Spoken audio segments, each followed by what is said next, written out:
What's up, nerds? Happy Monday. It's me, Vinny.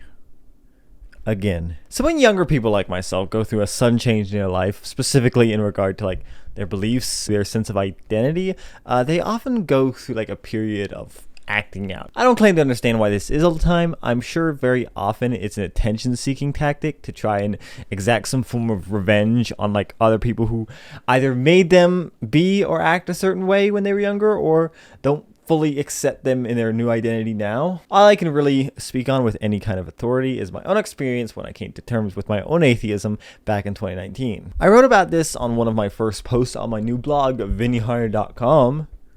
Check that out. But at this time, realizing that this was a label I was going to have to use to describe myself, it was not an easy revelation to come to. On top of the baggage of my own religious past, there was also, and still is, a bit of societal backlash against the idea of atheism. Some of which is almost certainly thanks to a number of very vocal, very crummy people that exist in this community. But for me, I didn't experience any of that.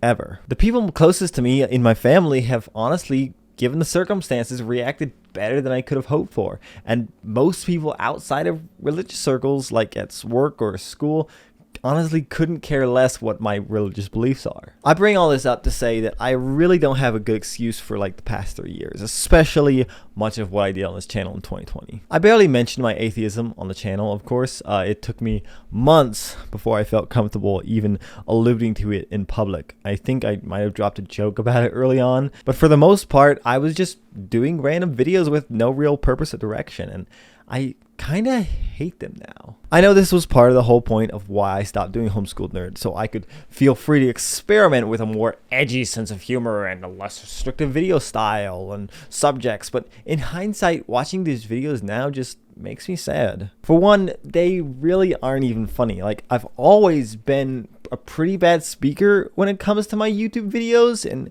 with my enunciation has always been something that people complained about, and I still have it now. I don't know how to fix it. Even so, this whole era of doing YouTube videos was just pure baby talk gobbledygook nonsense. If you think I'm being too hard on myself, just go back and watch them right now. I promise you won't be for long. I don't think there's necessarily anything wrong at its core with kind of edgy humor and these kinds of immature YouTube channels that feed off of adolescent children's sense of superiority. But I have noticed a lot of bad side effects that seem to come with it. Sexism and racism seem to easily slip into these communities in the forms of jokes, and any attempt at addressing the toxicity in the community is met with even more jokes. Oh, you're gonna cancel me, bro? Can't take a joke? Go outside and touch some grass. The obvious obsession these communities have over this sigma male grind and supposed alpha male celebrities is ridiculous, especially when you see the outright hatred of women like Brie Larson and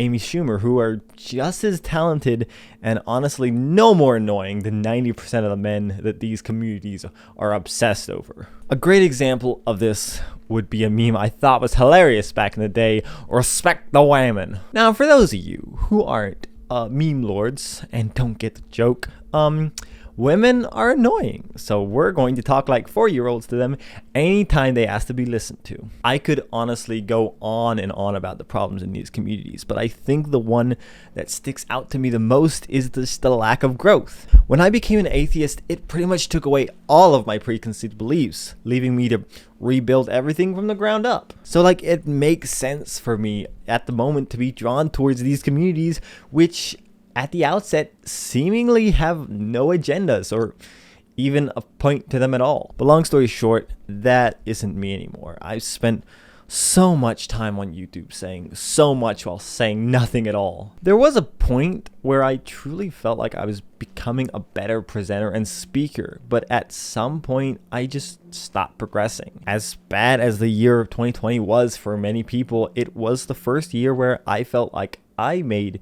any real progress towards being anything better than I was. I learned so much more about science, history, how the social order functions than I have at any point in my life. I legitimately enjoyed doing a lot of the videos on this channel. The meme reviews and the podcasts were a blast and a half. But from now on, I don't want to put any more content on the internet without being fully intentional about it. I don't think there's anything wrong with gaming content. I'm still close friends and a fan of many people who do these kinds of videos, but For me, I think I may be done for good. If I've got something good to contribute to the world, and call it ego, but I still somehow believe I do, I don't need 40 hours of Let's Plays or live streams or podcast episodes to say it. I can accomplish just as much and more with only 5 minutes. I love you all, love yourselves, and I'll see you next Monday.